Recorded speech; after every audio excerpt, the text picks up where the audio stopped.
보도록 하겠습니다. 사도행전 11장 1절부터 18절까지입니다. 사도행전 11장 1절부터 18절까지입니다. 우리가 계속해서 사도행전의 말씀을 보고 있는데요. 시간 되실 때 쭉 사도행전을 통독하시면 더 풍성한 은혜가 임할 줄 믿습니다. 사도행전 11장 1절부터 18절까지입니다.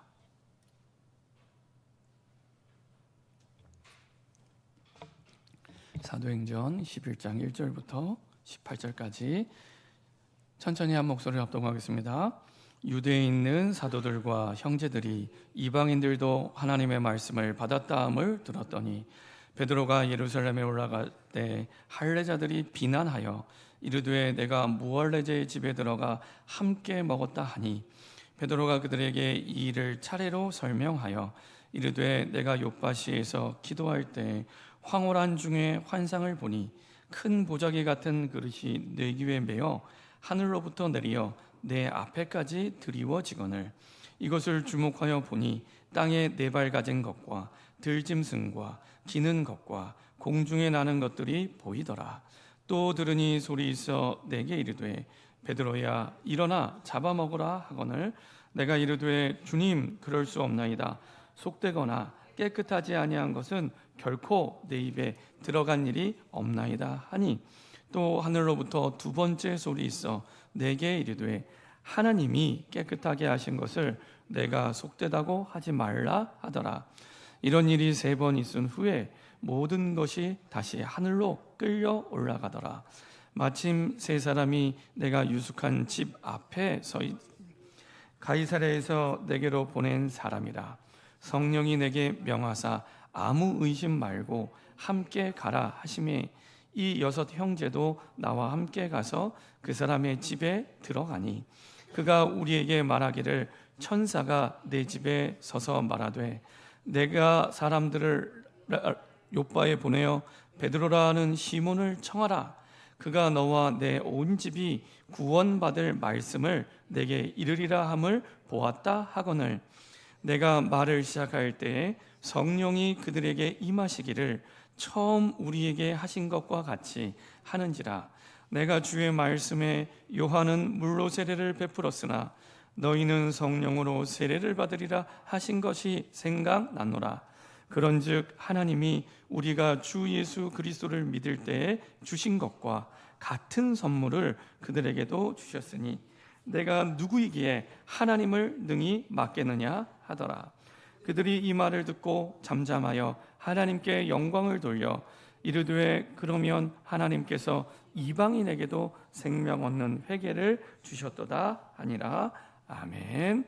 우리 조합에 있는 분들과 인사하겠습니다. 예수님은 그리스도이십니다. 지난주 제목으로 한 번 더 인사드리겠습니다. 절대 불가능에서 절대 복음으로 가면 됩니다. 예, 오늘 제목을 가지고 인사하겠습니다. 말씀의 증거를 말하라. 예, 오늘 우리가 보았던 사도행전 11장 1절부터 18절은 1절부터 18절까지 사실은 사도행전 10장에 있었던 일의 판박입니다. 사도행전 10장에 있었던 일의 판박입니다. 그래서 베드로가 사도행전 10장에 있었던 일을 그대로 꼭 복사해서 붙인 것처럼 똑같이 얘기를 해요. 복사해서 붙인 것처럼. 그래서 우리가 성경을 읽을 때 조금 이제 아시면 좋을 게 성경에서 여러 번 말하는 거 있잖아요. 이거는 성경이 중요하다고 강조하는 겁니다. 예. 성경이 중요하면 여러 번 말하고요. 안 중요하면 생략합니다. 예를 들면은 우리가 출애굽기를 읽을 때 출애굽기에 보면은 모세가 태어날 때 모습을 잠깐 말씀하다가 모세의 중간이 없어요. 그 다음에 살았던 내용이 없고 80세로 넘어갑니다. 그리고 모세 80세부터 이제 스토리가 쭉 출애굽에서 전개됩니다. 그 말은 하나님 보실 때 중간에 있는 내용은 별로 안 중요하기 때문에 다 뺀 거고요. 태어날 때가 중요하기 때문에 하나님이 기록에 남기셨고 그리고 80세 이후가 중요하기 때문에 기록에 남기신 겁니다. 마찬가지로 사도행전 10장에 있었던 일을 꼭 복사해서 붙인 것처럼 11장 1절부터 18절까지 똑같이 얘기해요. 그 말은 이 사도행전을 쓴 저자가 누구죠? 그렇죠. 누가복음의 저자가 누가인 것처럼 사도행전도 누가입니다. 누가가 중요하다고 생각하기 때문에 또 반복해서 꼭 복사해서 붙인 것처럼 또 기록한 거예요. 그만큼 하나님이 중요하게 보시기 때문에 기록에 남긴 겁니다. 근데 그 핵심이 뭐냐? 말씀의 증거를 말한 거예요. 말씀의 증거를 말한 거예요. 베드로의 말을 한 게 아니고요. 말은 지금 베드로가 하고 있는데 말씀의 증거를 그대로 얘기해 주는 거예요.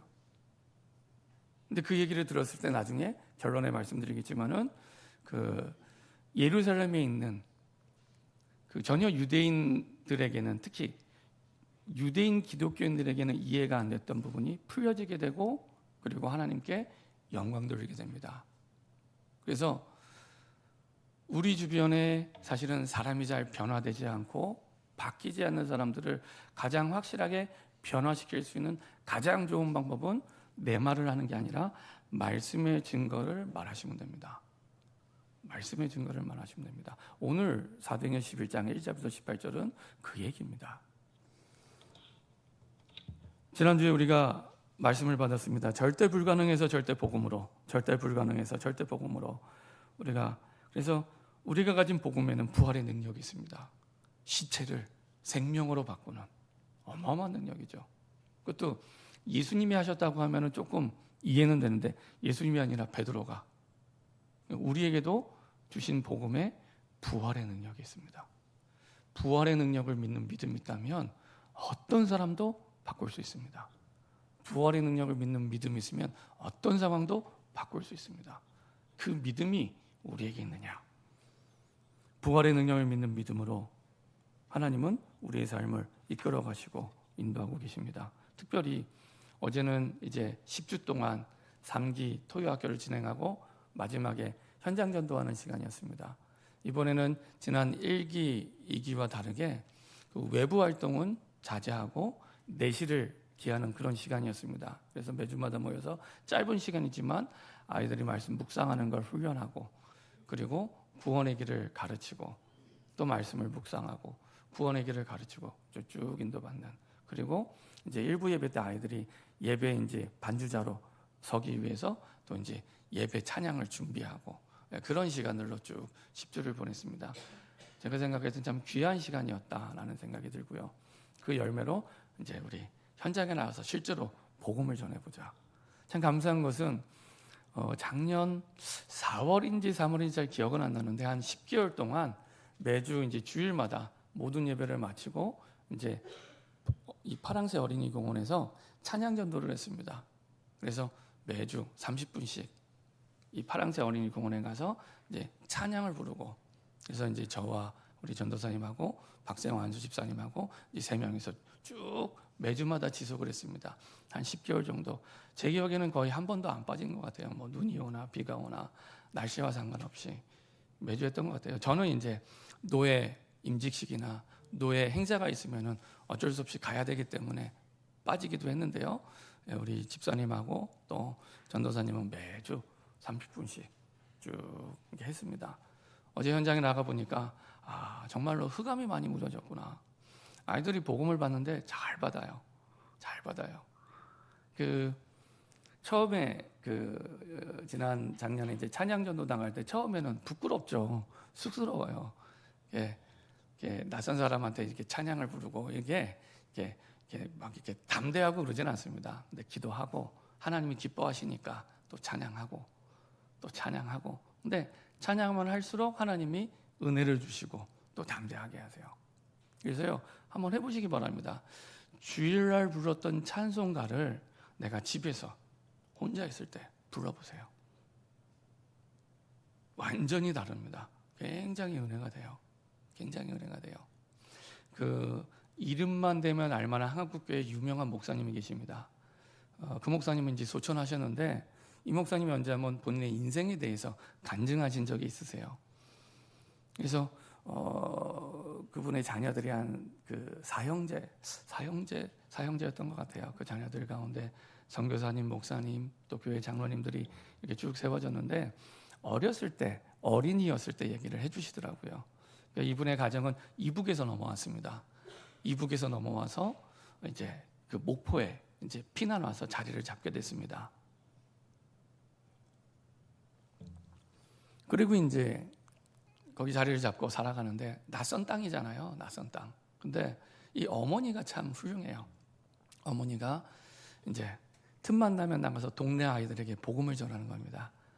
북한에서 복음을 받고 남한으로 피난 내려왔기 때문에 그 가진 복음을, 그때 당시만 하더라도 우리나라는 북한에 먼저 복음이 들어갔기 때문에 북한이 훨씬 더 복음적으로 왕성했었거든요. 남한보다. 이분이 이제 남한에 피난 와서 이제 그 목포에 와서 그 낯선 땅에 와서 동네 나가서 아이들에게 복음을 전하는 겁니다. 복음 전하고 집에 들어오면은 이제 예배 드리면서 아이들을 앉혀놓고 찬송가를 부르는 거예요. 찬송가를. 그래서 어떨 때는 찬송가 1장부터 끝장까지. 그래서 이 목사님 간증은 지겨웠대요. 아이를 앉혀놓고 찬송가 1장부터 1장 부르고 2장 부르고 3장 부르고 또 그러다가 그 다음날 되면 또 1장 부르고.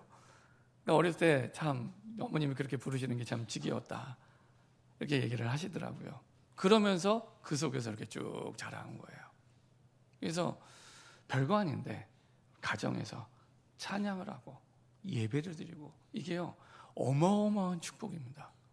저도 제 어렸을 때 저희 어머님이 처음 제가 4살 때 예수님을 믿기 시작하고 초신자 때 집에 와서 새벽 예배를 마치고 초신자 때부터 새벽 예배를 다니셨어요. 저희 어머님도. 그래서 새벽 예배를 마치고 저희는 뭐 그냥 자고 그때는 이제 단칸방이었으니까 한 방에 저희가 3남매인데 쪼로로 이렇게 누워 있었어요. 그러면은 항상 찬송을 한 장 부르세요. 찬송을 한 장 부르고 그리고 성경을 한 장을 읽고 그리고 밥을 지으세요. 근데 그게 아직도 제 기억에 남아 있습니다. 신기하죠. 제가 기억하려고 애쓰는 게 아닌데 그게 기억에 남아 있어요. 그리고 어느 날 제가 목사가 됐을 때 하나님께서 어렸을 때부터 그런 영적 배경 속에 나를 훈련시키고 배경이 되었구나. 저희 부모님에 대해서 굉장히 감사하게 생각을 하고 있습니다. 그래서 가정에서 찬양을 불러보세요. 저희가 이제 그 파랑새 어린이 공원에 가서 찬양할 때 그런 마음으로 찬양했습니다. 사무엘상 16장 23절에 하나님 우리가 찬양할 때 이 지역의 역사는 흑암이 무너지게 하시고 하나님의 나라가 임하게 하여 주옵소서. 이거를 매주마다 이렇게 찬양을 했습니다. 그리고 이제 어제 나갔을 때 어떤 면에서는 저 파랑새 어린이 공원에 아이들이 많이 모이는 건 다 알고 계시잖아요. 그리고 어느 순간인가 재작년인가요? 리모델링 하면서 시설도 좋아졌어요. 그래서 정자역부터 미금역까지 어린이 공원 가운데 제일 좋아요. 우리 교회 앞에 있는 파랑새로. 그래서 사람이 많이 모여요. 애기 엄마들도 많이 오고 아이들도 많이 오고. 그리고 이 정자일로 네이버부터 미금역까지 참 이 길이 학교들이 많아요. 늘푸른 초등학교, 늘푸른 중학교, 그리고 네이버 그 앞에 국제학교가 하나 있고요. 이쪽에 그 분당사회복지관 국제학교입니다. 캐나다 국기가 걸려 있잖아요. 국제학교입니다. 이런 길을 보신 적이 있나요? 흔하지 않습니다. 길 하나를 두고 이렇게 학교들이 있고 국제학교가 2개가 있는 데는 흔하지 않습니다. 야, 이거 하나님이 우리 후대를 살리라고 주신 참 축복의 자리에 있구나 우리 교회가. 그런 생각들을 하게 됐습니다. 그 가운데서도 하필이면 아파트 단지마다 어린이 공원이 다니는데 우리 교회 앞에 있는 그 어린이 공원을 리모델링했어요. 재작년에. 아이들이 더 많이 와요. 근데 늘 바라만 보고 복음을 못 전했어요. 어떤 면에서는 절대 불가능의 현장이었습니다. 늘 바라만 보고 아이들이 있는데 저 아이들에게 복음 전해야 되는데 그런 가운데 그 한계를 넘어선 시간이 어제였습니다. 그리고 가서 얘기를 해보니까 흑암이 많이 무너져 있으니까 복음을 전하는데 너무 잘 들어요. 특별하고 대단한 내용을 한 게 아닙니다. 주보에 나와 있는 내용대로 가서 읽어준 거예요. 얘기해 준 거예요. 혹시 예수 믿어? 했더니 예수 믿는데요. 그래? 그럼 교회 다녀? 했더니 안 다닌대요. 이상하잖아요. 예수를 믿는데 교회를 안 다녀요. 사실은 예수를 안 믿는 겁니다. 예수를 믿는데 교회를 안 다녀요. 교회가 예수님의 몸인데, 교회의 주인이 예수님인데, 예수님의 피로 사신 교회인데, 근데 3명을 만났는데 3명 다 똑같은 대답이에요. 그래서 이제 혹시 복음 들어볼래? 라고 얘기를 했습니다. 그랬더니 듣겠대요. 그래서 쭉 편안하게 읽어줬습니다. 복음을 읽고 얘기해줬더니 예수님을 영접하겠냐? 근데 영접하겠대요. 예수님 영접하고요. 그리고 하나님 자녀가 됐으니까 하나님 자녀에게 주는 축복이 있어. 꼭 기억해. 첫 번째, 하나님 자녀에게 축복 중에 축복은 예배야. 하나님은 모든 축복을 예배를 통해 주셔. 예배 꼭 드려야 돼. 우리 교회 어린이 예배가 11시에 있는데 여기 주영교회 목사님인데 예배 드리러 올 수 있어? 언제 드리는데요? 주일날 드려, 일요일날 드려, 11시에 드려. 얘기해주고 기도해줬습니다. 그리고 두 번째, 하나님 자녀에게 주신 축복이 있어. 이제는 네가 예수의 이름으로 기도하면 하나님이 반드시 응답을 주셔. 예수의 이름으로 기도하면 반드시 응답을 주셔. 기도해봐. 기도해봐. 목사님 같이 기도할게. 세 번째, 하나님의 자녀에게 주신 축복이 있어. 사실은 예수를 믿는다고 하면서 복음을 잘 모르는 친구들이 너무 많아. 그 친구들이 이 복음 모르면 멸망의 길을 가는데 이 복음을 꼭 알아야 돼. 그래서 너처럼 복음을 모르는 친구들에게 복음을 전했으면 좋겠어. 이게 너에게 축복이야. 이게 너에게 축복이야. 이렇게 3가지를 얘기를 해줬습니다. 기도해주고요. 목사님이 머리가 나빠. 그래서 목사님이 기도해주고 싶은데 같이 사진 찍을래 그랬더니 같이 사진 찍겠대요. 같이 찍고 저도 이제 얼굴 보면서 기도하고 마지막에 영접한 친구는 이렇게 V 하고 찍었어요. V 하고 이렇게 찍었어요. 보면서 아 그렇구나. 참 현장에 복음 들을 아이들이 너무 많은데 놓치고 있었구나. 그런 생각들을 했습니다. 어떤 면에서는 절대 불가능의 선을 넘는 그런 시간이었습니다. 그래서 주일학교를 위해서 기도해 주시기 바랍니다. 그 영접한 아이들의 4명이 똑같이 늘푸른 초등학교 아이들이에요. 늘푸른 초등학교. 그래서 늘푸른 초등학교에 하나님 계획이 있지 않겠냐. 그래서 늘푸른 초등학교에 기도하자. 정자동, 정자1동, 정자2동, 정자3동에서 가장 아이들이 많은 학교예요. 1200명이 넘어요. 요새 시대 초등학교에 1200명이 넘으면 좀 많이 모이는 겁니다. 늘푸른 초등학교에 1200명이 모여요. 교장 선생님은 여자분이더라고요. 늘푸른 초등학교에 복음운동이 일어날 수 있도록 기도해 주시고요. 그리고 이제 어린이 전도 캠프를 더욱더 효과적으로 지혜롭게 할 수 있도록 기도해 주시고요. 그리고 함께 사역할 어린이 사역자들이 일어날 수 있도록 어린이 사역자들이 필요합니다. 복음 들을 아이들은 너무 많은데 추수할 곡식은 너무 많은데 일꾼이 없어요. 그래서 주일학교도 전도사님 말고는 선생님이 없습니다. 그래서 기도해 주시기 바랍니다. 그래서 함께 복음 전할 어린이 사역자들이 일어날 수 있도록 기도해 주시기 바랍니다. 이렇게 하나님을 떠난 사람에 올 수밖에 없는 12가지 문제를 이길 수 있는 건 복음밖에 없습니다.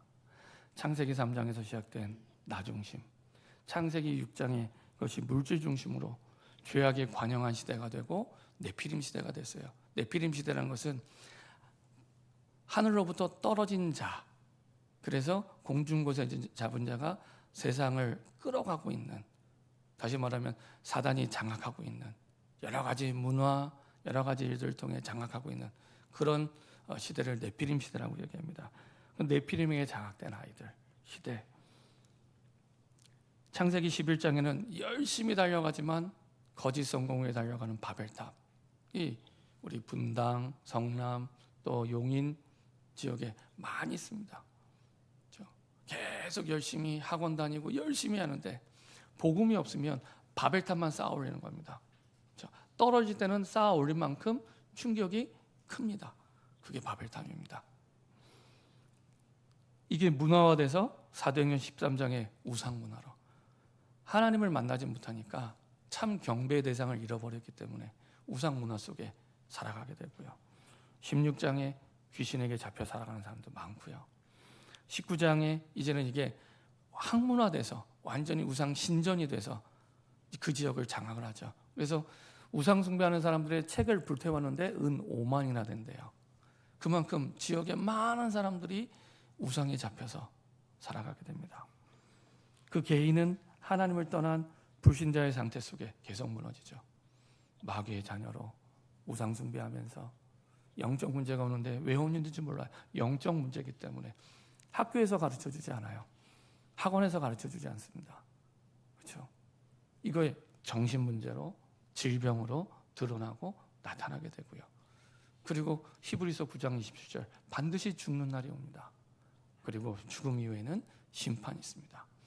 그리고 우리 후대에게 이게 그대로 되물림됩니다. 우리 후대에게 하나님을 떠난 영적 상태가 그대로 되물림됩니다. 그 속에 있다 복음을 받은 초대교회 유대인들, 초대교회 유대인들은 여전히 한계를 가지고 있었습니다.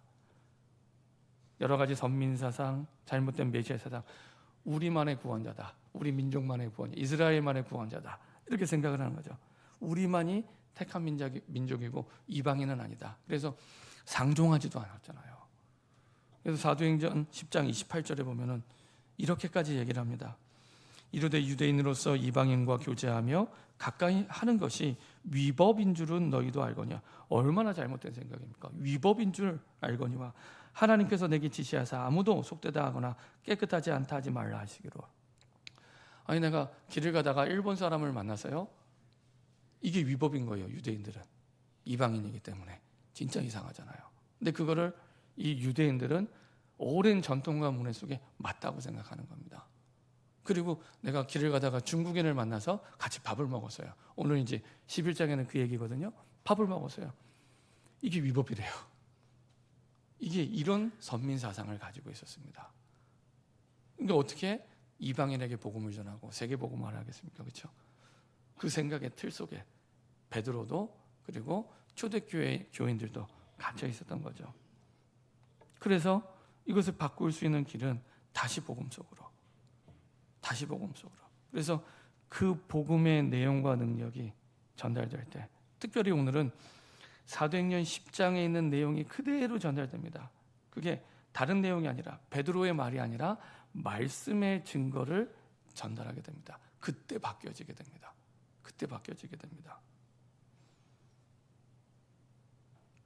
그래서 사실은 사도행전 11장 18절에 그들이 이 말을 듣고, 그들이라 한 말은 이제 사도행전 11장 2절에 할례자들입니다. 할례자들.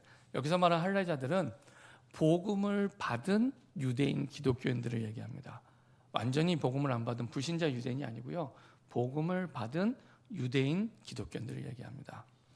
그 유대인 기독교인들이 마지막에 이제 생각이 바뀐 거예요.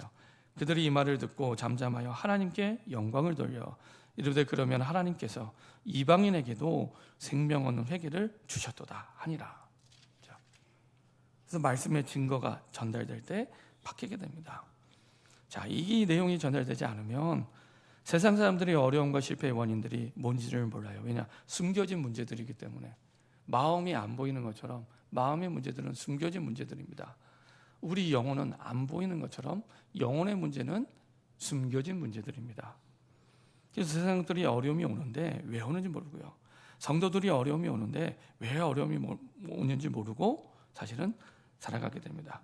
그 실패의 원인들이 사실은 율법주의, 신비주의, 인본주의, 그리고 인간이 만든 여러 가지 많은 사상들. 지금 나라가 시끌시끌하죠. 공산주의, 민주주의. 그렇죠? 우리는 신본주의입니다. 공산주의도 아니고 민주주의도 아닙니다. 뭐 둘 중에 선택을 하면 민주주의가 훨씬 낫죠. 왜냐, 공산주의는 아예 시작 자체가 하나님이 신이 없다는 데서 시작을 합니다. 공산주의 자체가. 그래서 모든 종교를 다 핍박하지만 기독교를 그렇게 핍박하는 거예요. 그래서 중국에서 선교사님들이 많이 추방당했습니다. 공산주의 자체가 신이 없다는 거에서 출발하기 때문에 적극적인 사고, 부정적인 사고 다 적극적인 사고도 부정적인 사고도 복음이 아닙니다. 비복음적인 많은 사상들. 특별히 유대인들은 아까 말씀드린 율법주의에 다 붙잡혀 있었죠. 율법은 필요한 겁니다. 있어야 됩니다. 율법의 역할이 뭐냐? 율법이 있어야 죄를 깨닫게 돼요. 율법이 있어요. 근데 율법은 생명을 살릴 수 없습니다. 그래서 우리에게 그리스도가 이 땅에 오셔서 생명의 길을 여신 겁니다.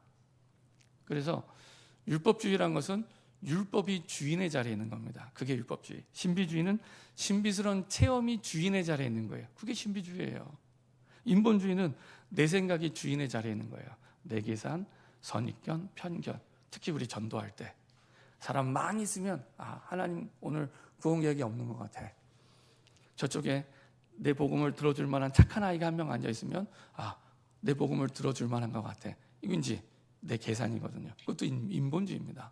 그렇게 내 생각과 기준이 주인의 자리에 있으면 인본주의가 되는 겁니다. 그래서 그 율법주의와 신비주의와 인본주의, 유대인 기독교인들에게 이게 깊이 자리 잡고 있었던 겁니다. 사실은 특별히 율법주의가 깊이 자리 잡고 있었죠. 왜냐하면 모세 시대 때부터 받은 율법이 있잖아요. 그거를 수천 년 동안 지키면서 내려왔잖아요. 근데 율법의 본질은 뭐냐? 그 율법을 만드신 분이 하나님인 거예요. 하나님. 그래서 하나님의 뜻대로 하나님의 주인대로 인도받아야 되는데 사도행전 10장에는 베드로의 그 생각의 한계를 하나님이 환상을 통해 뛰어넘게 하신 겁니다. 그래서 율법에서는 먹지 말라는 음식을 내려서 보내주세요. 먹어. 아유, 제가 어떻게 그 음식을 먹습니까? 이건 율법에서 먹지 말라는 겁니다. 그리고 환상이 사라졌다가 또 똑같이 내려서 먹어라고 얘기합니다. 근데 내가 이런 걸 지금까지 먹은 적이 없습니다. 그때 이제 하나님 말씀하시죠. 하나님께서 깨끗하게 하신 것을 내가 속되다 하지 말라. 하나님이 주인인데, 그렇죠? 율법을 제정하신 분도 하나님인데. 그리고 나서 세 번째, 또 그 부정한 음식의 그릇이 내려왔다가 다시 올라가요. 그때 이제 베드로가 깨닫게 됩니다. 그리고 고백한 게 아까 말씀드렸던 사도행전 10장 28절입니다. 유대인으로서 이방인과 교제하며 가까이 하는 것이 위법인 줄은 너희도 알거니와 하나님께서 내게 지시하사 아무도 속되다 하거나 깨끗하지 않다 하지 말라 하시기로. 그래서 정말로 가장 큰 벽을 넘어서게 됩니다. 내 생각이지만 내 생각을 바꿀 수 없거든요. 근데 그것을 하나님께서 하나님의 말씀으로 바꿔주시는 거죠. 아름답게 보이는 전통, 문화, 제도, 이것도 복음보다 앞서면 안 됩니다. 그렇죠? 두 번째로 모든 것을 주관하시는 하나님의 인도와 역사를 사실은 사도행전 11장, 10장 계속 보게 되죠. 베드로와 고넬료, 그리고 이제 예루살렘에 올라가는 모든 상황들을 하나님이 주관하세요. 하나님이. 베드로는 고넬료에게 복음 전하는 전혀 생각을 갖고 있지 않았습니다. 근데 하나님이 기도 시간에 베드로에게 환상을 보여주셔서 사실은 구체적으로 이루시죠. 그리고 또 하나님께서 백부장 고넬료의 기도 시간에 알려주셔서 사람을 보내라고 하십니다. 그래서 모든 것들을 누가 주관하냐? 하나님이. 그리고 여기에 복음 들을 사람, 고넬료의 친구들과 가족들을 모으시죠. 이것도 하나님이. 그리고 예루살렘에 올라가서 예루살렘 교회 사람들에게 이것을 전달할 수 있도록 하신 분도 하나님이. 이 모든 것들을 하나님이 주관하시죠. 하나님의 인도와 역사였습니다. 자, 17절, 11장 17절 같이 한 목소리를 합독하겠습니다. 11장 17절입니다. 그런즉 하나님이 우리가 주 예수 그리스도를 믿을 때 주신 것과 같은 선물을 그들에게도 주셨으니 내가 누구이기에 하나님을 능히 맡겠느냐 하더라. 그렇죠? 누가 하나님을 맡겠습니까? 그렇죠? 하나님께서 모든 것을 주관하시고 이끌어 가시는 내용들이었죠.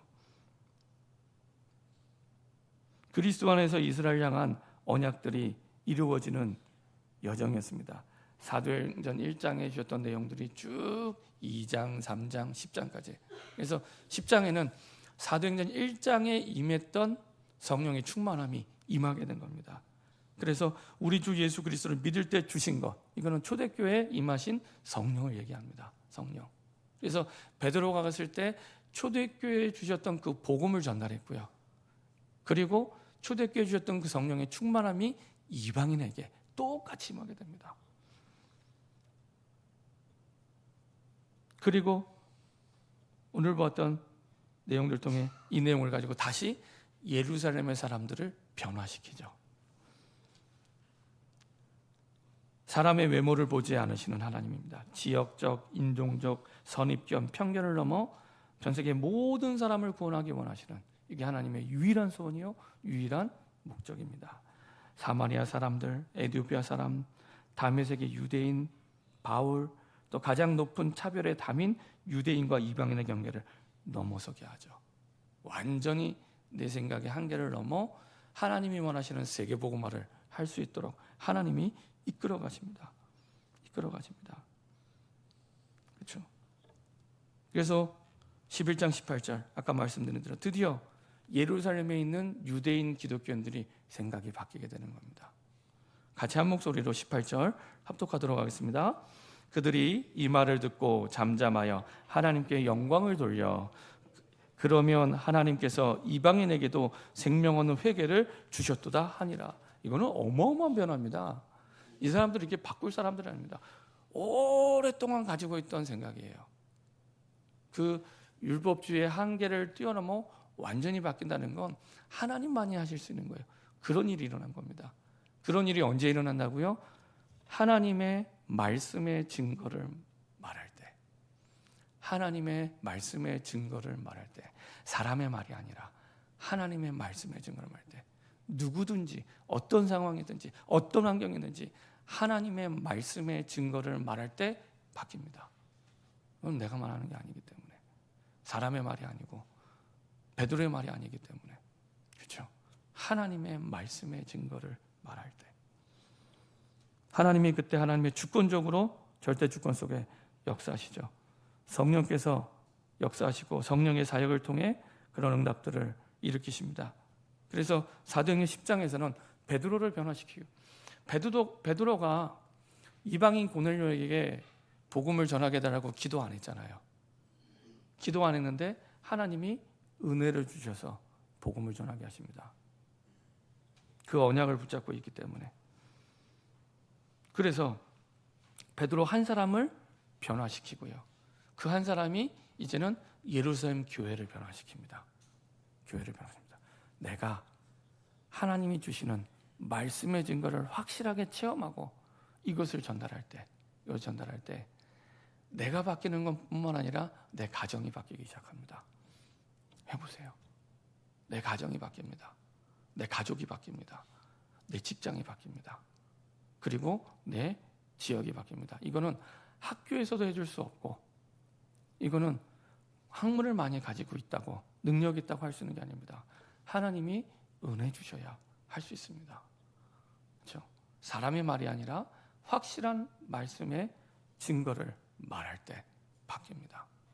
그렇죠? 이게 하나님의 방법입니다. 베드로를 변화시킨 이유는 예루살렘 교회를 변화시켜 세계복음화의 언약을 이루기 위해. 그래서 그 흐름 속에 하나님이 모든 사역을 하나님이 주관하시고 이끌어가고 계십니다. 모든 사역을. 우리는 복음의 능력을 믿으면 됩니다. 복음의 능력. 복음의 능력이 어떤 능력입니까? 부활의 능력이요. 부활의 능력. 죽은 시체 다비다를 생명 주었던 부활의 능력. 저는 생각하고 기도하고 또 생각하고 기도하고 생각하고 또 생각해도 진짜 시체였던 다비다를 생명을 주어 바꾼 부활의 능력을 믿는다면, 그 믿음이라면 누구든지 살릴 수 있겠구나. 누구든지. 시체도 살리는데요. 시체도. 누구든지 살릴 수 있겠구나. 어떤 상황도 바꿀 수 있겠구나. 부활의 능력을 믿는 믿음. 그 믿음. 우리 복음 안에 이 부활의 능력이 담겨 있습니다. 부활의 능력이. 이 믿음이 전달될 때 변화되기 시작합니다. 그래서 성경은 복음이 항상 열쇠라고 얘기합니다. 열쇠. 자물쇠는 여는 열쇠, 문제를 푸는 열쇠. 베드로가 고백합니다. 주는 그리스도시요 살아계신 하나님의 아들이십니다. 모든 신학자, 모든 목회자, 모든 믿는 사람들이 인정하는 최고의 믿음의 고백. 예수님도 깜짝 놀랐던, 이걸 내가 진심으로 중심을 담고 고백할 때 주님이 약속하신, 예수 그리스도께서 약속하시는 응답이 그 속에서 나타나기 시작하죠. 그 믿음의 반석 위에 내 교회를 내가 세우리라. 그래서 우리가 처음에 하나님의 자녀가 되고 하나님의 성전이 된 겁니다. 그렇죠? 내 인생이 이 믿음의 반석 위에 있을 때 흔들릴 수 없는 응답 속으로 들어가게 됩니다. 그렇죠? 이 그리스도의 고백, 이것이 나의 신앙 고백이 될 때 흔들릴 수 없는 반석 같은 인생이 되고 교회가 됩니다. 그리고 그 속에서 약속해 준 대로 음부의 권세가 이기지 못하리라. 음부의 권세는 영어 성경이나 원어 성경을 보면은 죽음의 문의 권세, 죽음의 문의 권세, 죽음의 권세.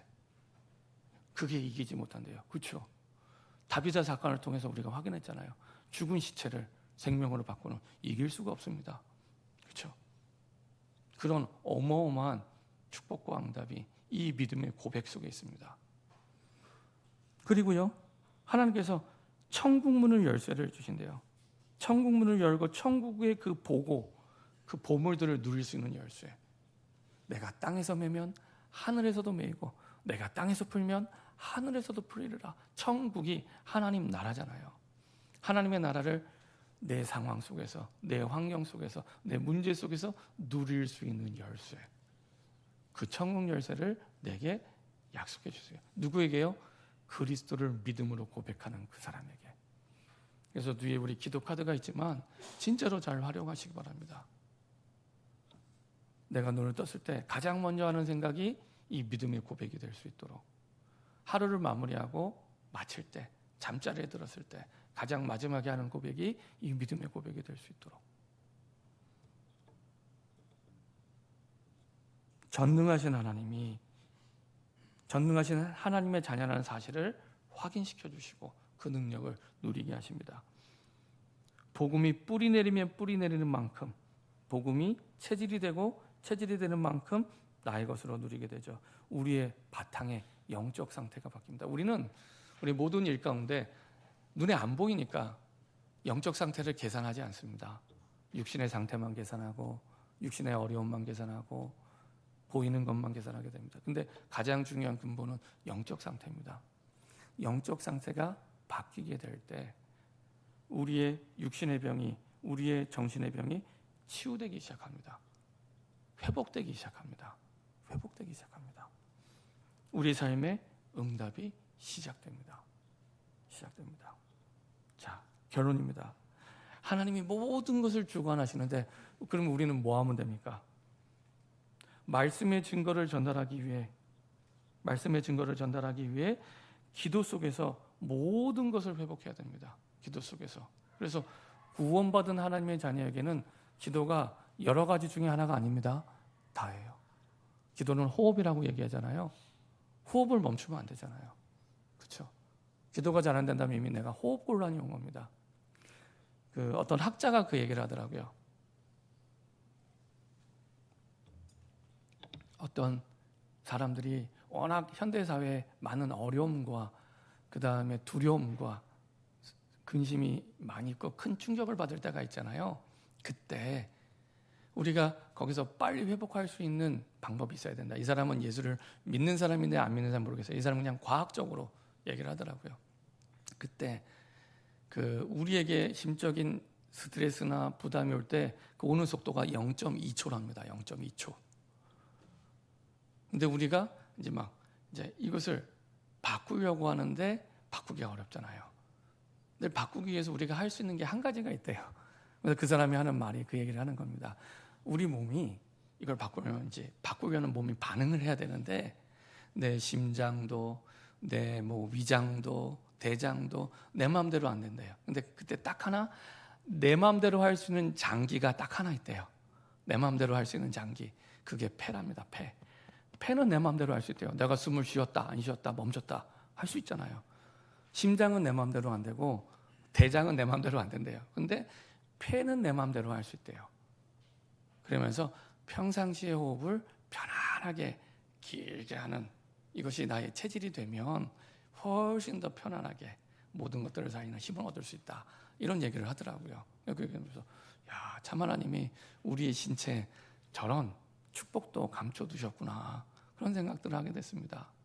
우리가 정말로 기도가 호흡이라고 하는데 하나님이 내게 주신 이 기도를 가지고 모든 것을 회복하는 중요한 시작이 되길 바랍니다. 고린도전서 4장 20절 한번 보도록 하겠습니다. 고린도전서 4장 20절.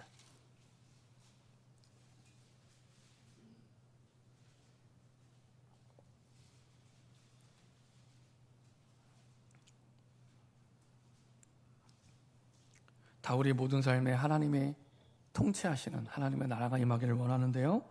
그 하나님의 나라가 언제 임하게 되는지 4장 20절입니다. 같이 한 목소리로 합독하겠습니다. 하나님의 나라는 말에 있지 아니하고 오직 능력에 있습니다. 하나님의 나라는 말에 있지 않습니다. 우리의 사랑하는 영혼들에게 하나님의 나라가 임하기 원하고 내 모든 상황에 하나님의 나라가 임하기 원하잖아요. 이거는 말에 있지 않습니다. 하나님의 나라는 말에 있지 아니하고 오직 능력이 있습니다. 어떤 능력입니까? 예수 이름을 믿는 믿음에 복음을 믿는 그 믿음, 그 능력이 있습니다. 그래서 우리가 그 믿음을 가지고 기도할 때 하나님의 나라가 임하게 되는 겁니다. 그래서 기도 속에서 모든 것들을 회복해야 됩니다. 얼마만큼 어떻게 기도하면 됩니까? 평안이 올 때까지 내가 기도하시면 됩니다. 그때 답을 얻게 되고 힘을 얻게 됩니다. 그래서 하나님의 자녀가 된 성도의 아침, 우리 시편 5편 3절 보도록 하겠습니다. 시편 5편 3절입니다. 다윗 왕의 아침입니다. 왕의 아침입니다. 우리 모든 성도들이 왕 같은 제사장으로 부름을 받았는데 왕의 아침입니다.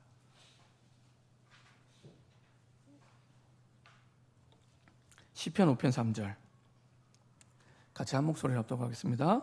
여호와여, 아침에 주께서 나의 소리를 들으시리니 아침에 내가 주께 기도하고 바르리이다. 여기서 말하는 아침은 유대인의 아침은 해 뜨기 전입니다. 해 뜨기 전. 우리말로 하면 새벽입니다. 새벽 오리여 미명. 그래서 아침은 우리가 생각하는 아침이 아니라 해 뜨기 전 아침을 얘기합니다. 새벽을 얘기합니다. 여호와여, 해 뜨기 전에 주께서 나의 소리를 들으시니 그 해 뜨기 전 그 아침에 내가 주께 기도하고 바르리이다. 왕인데 얼마나 바쁘겠습니까? 왕인데. 왕이 아닌 우리도 많이 바빠서 아침에 기도하기 어렵잖아요. 근데 왕이 아침에 일어나서 가장 먼저 하는 일이 하나님을 바라는 거였습니다. 왜냐? 모든 것을 주관하시니까 하나님이. 그렇죠? 내가 하는 일도 하나님이 주관하고 계시니까. 그렇죠? 일이 되고 안 되고는 내 손에 달려 있는 게 아니라 사람의 말에 달려 있는 게 아니라 하나님의 능력에 달려 있으니까. 그렇죠? 그래서 기도해야 돼요. 가장 먼저 나의 첫 생각. 제가 서점에 가서 보니까 그런 책도 있더라고요. 아침에 첫 생각이 하루를 좌우한다. 아침에 일어나서 첫 번째 생각이 어떤 생각입니까? 나 힘들어. 하루 종일 힘들어요. 그 생각하시면 아침에 눈을 떴을 때 가장 먼저 그리스도를 고백하고 내가 그 언약을 붙잡고 기도할 때 다른 하루가 됩니다. 모든 것을 회복하는 힘을 얻게 되고요. 내 마음, 내 생각, 내 영혼, 내 몸이 살아나기 시작합니다. 그래서 아침을 살려라. 내가 눈을 떴을 때. 자, 하나님의 자녀 성도의 점심입니다. 시편 23편 1절입니다. 시편 23편 1절입니다.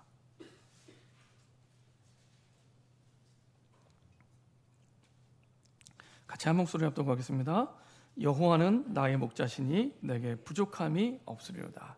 다윗이 평안할 때가 아니고요. 왕일 때가 아니라 도망자일 때 쓴 시편이 23편입니다. 도망자인데 없어도 아무것도 없어요. 근데 다윗의 고백은 여호와는 나의 목자시니 내게 부족함이 없으리로다. 없어도 아무것도 없는데 이제 죽이려고 쫓아가는 그때 다윗의 고백입니다. 우리가 낮 시간에 많은 일들을 하고 사람을 만나잖아요. 그때 그 현장, 그 영혼을 살릴 힘을 얻는 기도의 시간이 되도록 눈에 보이는 것, 들리는 것을 기도와 연결해라. 기도와. 그래서 기도를 내가 의식하는 것과 의식한다는 건 내가 기도에 끼어 있는 거거든요. 기도를 의식하는 것과 의식하지 않은 건 완전히 다릅니다. 지금 이 시간에 예배를 드릴 때도요, 내가 기도 속에서 기도를 의식하면서 말씀을 듣고 예배를 드리는 것과 그냥 예배 드리는 것과는 차원이 다릅니다. 예, 똑같은 말씀을 받아도 다른 응답이 시작됩니다. 그래서요, 기도에 끼어 있는 기도를 내가 의식하고 내가 그것들을 이렇게 연결하는 거예요. 기도로 다릅니다. 그 사람을 살릴 힘이 생기고요. 그리고 하나님이 준비한 응답을 확인하게 됩니다. 좋은 일이든 안 좋은 일이든 좋은 일이면 좋은 일대로 하나님의 준비한 응답을 확인하고요.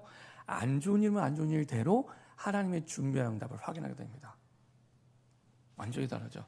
우리가 이 기도의 비밀이 없으면은 사람 때문에 낙심하고 상황 때문에 포기하고 이렇게 되잖아요. 근데 기도에 끼어 있으면 달라지기 시작합니다. 하나님의 자녀의 성도의 저녁입니다. 시편 17편 3절입니다. 우리 한번 보도록 하겠습니다. 시편 17편 3절입니다. 다윗 왕의 밤 시간입니다. 이제 침상에 들기 직전에 모든 일을 마치고 나서 밤 시간입니다. 같이 한 목소리 합독하겠습니다. 주께서 내 마음을 시험하시고 밤에 내게 오시어서 나를 감찰하셨으나 흠을 찾지 못하셨사오니 내가 결심하고 입으로 범죄하지 아니하리다. 하루 동안 얼마나 많은 일이 있었겠습니까? 충분히 불평할 수 있고 충분히 어렵다고 말할 수 있는 많은 일들이 있는데 내가 불평하지 않는, 하나님이 나를 보아도 흠을 찾을 수 없을 만큼 내가 답을 찾는 시간입니다. 어떻게 해요? 어디에서요? 하나님의 말씀 속에 있습니다. 반드시 답은 말씀 속에 있습니다. 아까 우리가 보았던 고린도전서 4장 6절, 하나님의 나라는 말에 있지 않는 것처럼, 그렇죠? 우리에게는 모든 역사와 응답은 말에 있지 않습니다. 하나님의 말씀 속에 있습니다. 그래서 그 말씀 속에서 내가 말씀을 다시 정리하는 깊은 묵상 속에서 내가 답을 얻으니까 치유가 되는 거예요. 그리고 내가 회복이 되는 겁니다. 답을 얻었기 때문에. 그래서 잠자리에 들기 전에 문제를 끌어안고 자는 게 아니라 문제를 통해 내게 주신 답을 끌어안고 자는 겁니다. 그럼요, 그 다음날 아침에 일어났을 때 컨디션이 달라요. 다릅니다. 그래서 기도 속에서 모든 것들을 회복하는 새로운 시작되기 바랍니다. 우리가 기도할 때 똑같이 기도해도 어떤 믿음으로 했냐? 오직 복음을 믿는 믿음으로. 오직의 복음을 믿는 믿음으로. 다른 것으로는 사단과 재앙과 지옥의 권세를 이길 수 없기 때문에 마태복음 16장 18절에 약속하신 그 믿음의 고백 속에서 하나님은 역사하기 시작합니다. 그래서 반석 위에 세워지는 하나님의 중요한 인생과 삶이 되기를 소원합니다. 합심해서 한번 기도하겠습니다. 말씀의 증거를 말하라. 오늘 사도행전 11장 1절부터 18절까지 똑같은 말을 반복하는데 똑같은 말이 아니라 말씀의 증거를 전달하는 시간이었습니다. 이것이 모든 것을 주관하신 하나님의 인도와 역사 속에 모든 사람을 살리는 복음의 능력이 나타나게 됩니다. 이 응답의 주역으로 설 수 있도록 합심해서 한번 기도하도록 하겠습니다.